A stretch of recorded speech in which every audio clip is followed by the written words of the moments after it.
ওয়ালাইকুম রহমতুল্লাহি বারাকাতু।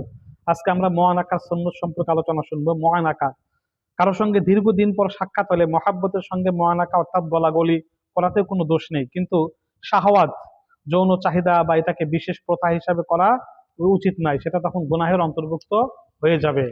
এই 2 নম্বর, মুআনাকাকারীরা উভয়ে তাদের ডান গলা মিলাবে। 3 নম্বর, মুআনাকা শুধু একদিকেই করা সুন্নত, 3 বার করা সুন্নতের খেলাফ। একদিকে একবার প্রত্যেকের ডান দিকের গলা মিলাবে। 4 নম্বর, মুআনাকার পরে মুআনাকার সময় আল্লাহুম্মা জিদু মাহাব্বাতি লিল্লাহি ওয়া রাসূলি, আল্লাহুম্মা জিদু মাহাব্বাতি লিল্লাহি ওয়া রাসূলি, এই দোয়া পাঠ করা। মহানবী সাল্লাল্লাহু আলাইহি ওয়াসাল্লাম বলেন, যখন সাক্ষাৎ হবে তখন মুসাফা করবে এবং যখন সফর থেকে আসবে তখন মুআনাকা করবে।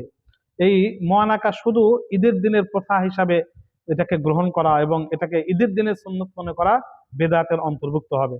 আর এমনি প্রথা হিসাবে গ্রহণ না করে বা এটাকে জরুরি মনে না করে যে কোনো সময় অনেকদিন পরে দেখা হলো, কেউ অভিযান থেকে সফর থেকে ফিরে আসলো, তখন তার সাথে মুসাফা করা।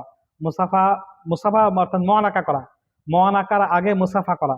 মহানবী সাল্লাল্লাহু আলাইহি ওয়াসাল্লাম বলেন যে যতক্ষণ পর্যন্ত তারা উভয় হাত না ছাড়বে ততক্ষণ পর্যন্ত আল্লাহ পাক রব্বুল আলামিন তাদের দুজনের নামে নেকি উঠাতে থাকবেন। যখন হাত ছেড়ে দিবেন আল্লাহ পাক দুজন ব্যক্তিকে মাফ করে দিবেন।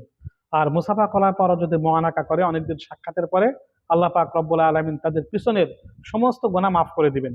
এই জন্য মুআনাকা করাও সুন্নত, তবে সেটা সুন্নত মোতাবেক হতে হবে। একদিকে একবার অর্থাৎ ডান দিকে ডান গলা দিয়ে একবার মুআনাকা করা, পেটের সাথে পেট না মেলানো।